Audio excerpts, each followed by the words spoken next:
I yield 5 minutes to Mr. Fortenberry. Thank you, Mr. Chairman. If you decide to start a subcommittee on oversight of AIG, I will volunteer to serve on it. It's good to know. Mr. Liddy, thank you for coming. You're in a tough, difficult position. I understand you're basically not paid for this. You've taken this on to restructure the company. In that regard, I appreciate your willingness to do it. You very much understand, though, the cynicism with which very often your testimony is met because of the pent-up anger, particularly in Congress, but more specifically among the American people, about the reckless actions of this company previously. And in that regard, I'd like to take a step back, if we could, and trace a process by starting with just a general question. Can you explain to the American people who is AIG? You were formerly organized as a thrift holding company, the various business components of that.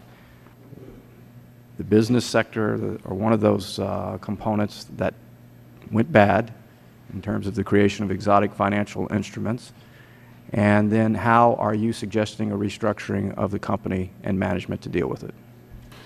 Sure.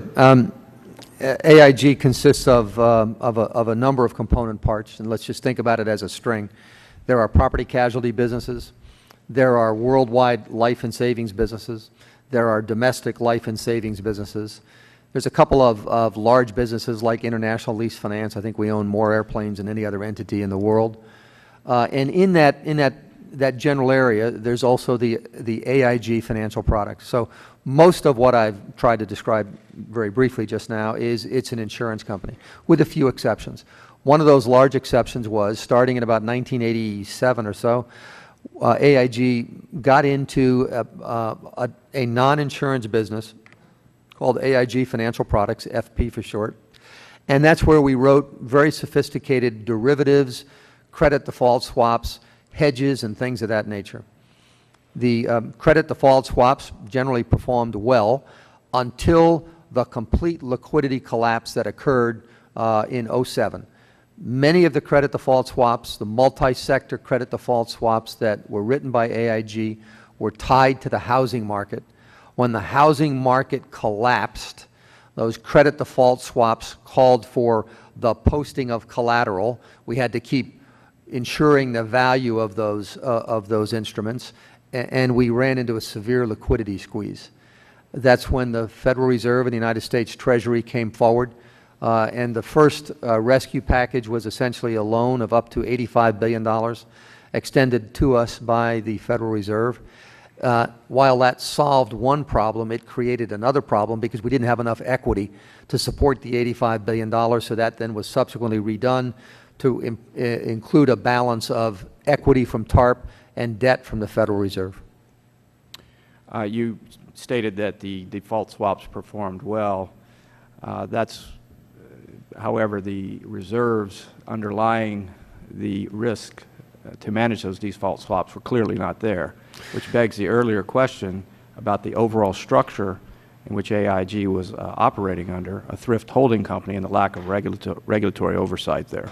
Yeah, as you know, Congressman, I was not there. I've been at the helm for 8 months, and so my time and energy is focused on today and tomorrow and less on yesterday.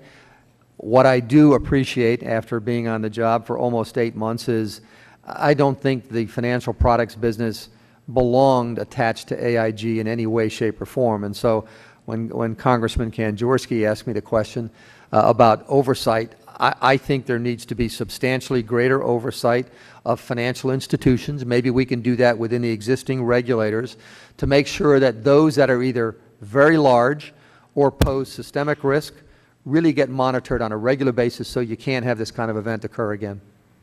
Let's quickly move to an issue of the bonuses. We were told earlier it was $120 million in 2008. New information has come out that it is $450 million. Why the discrepancy? We apologize for any confusion. We are asked so many questions on bonuses, and each person wants it sliced a slightly different way. The first question we were asked was corporate bonuses. To us, that means bonuses paid at the corporate center or paid from the corporation. That was the $121 million.